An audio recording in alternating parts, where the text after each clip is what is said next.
பயணிகளுக்கு குறைந்த கட்டணத்தில் பாதுகாப்பான பயணத்தை ரயில்வே துறை வழங்கி வருகிறது. ரயில் பயண நேரம் அதிகரிப்பதை தவிர்க்க வந்தே பாரத் எக்ஸ்பிரஸ் ரயில்களை அறிமுகப்படுத்தியது இந்தியன் ரயில்வே.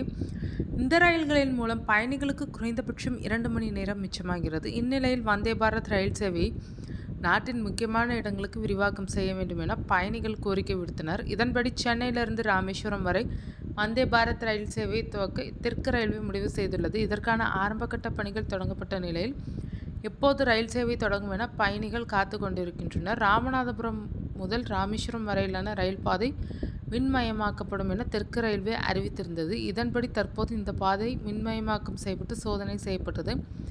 சோதனை ஓட்டம் வெற்றி அடைந்ததைத் தொடர்ந்து இந்த பாதையில் மின்சார ரயில்கள் விரைவில் இயக்கப்படும் என தெரிகிறது. இந்நிலையில் சென்னை முதல் ராமேஸ்வரம் வரையிலான வந்தே பாரத் ரயில் சேவை குறித்த அறிவிப்பு எப்போது வெளியாகும் என பயணிகள் எதிர்பார்க்க தொடங்கிவிட்டனர்.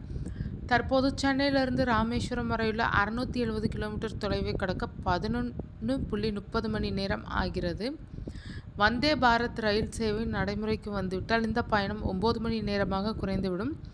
மணிக்கு 160 கிலோமீட்டர் வேகத்தில் வந்தே பாரத் ரயில் இயங்கும் என்பதால் ரயில் பயணிகள் சென்னையிலிருந்து ராமேஸ்வரம் வரை வந்தே பாரத் ரயில் சேவை வேண்டும் என கோரிக்கை வைத்தனர். தெற்கு ரயில்வேயும் இதற்கு சம்மதம் தெரிவித்த நிலையில் விரைவில் வந்தே பாரத் ரயில் சேவை தொடங்கப்படும் என தகவல்கள் தெரிவிக்கின்றனர். இருப்பினும் தாம்பரத்திலிருந்து தான் ராமேஸ்வரத்திற்கு வந்தே பாரத் ரயில் சேவை இயக்கப்படும் என்ற தகவல் தற்போது வெளியாகியுள்ளனர்.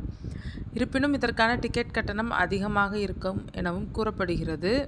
நடப்பாண்டில் தான் பாம்பன் பாலம் நவீன தொழில்நுட்பத்தின் உதவியுடன் புதுப்பிக்கப்பட்டது. இதனால் ராமேஸ்வரம் வரை வந்தே பாரத் ரயில் சேவை தொடங்கப்படுவதில் பிரச்சனை இருக்காது. வந்தே பாரத் ரயில் தாம்பரத்தில் காலை 6 மணிக்கு புறப்பட்டு மதியம் 2:30 மணிக்கு ராமேஸ்வரம் சென்றடையும். அதேபோல் ராமேஸ்வரத்தில் பிற்பகல் 3:30 மணிக்கு புறப்பட்டு இரவு 11 மணிக்கு தாம்பரத்தை அடையும் என கூறப்படுகிறது. செங்கல்பட்டு, விழுப்புரம், விருதாச்சலம், திருச்சிராப்பள்ளி, மானாமதுரை மற்றும் மண்டபம் ஆகிய ரயில் நிலையங்களில் நின்று செல்லும் எனவும் கூறப்படுகிறது.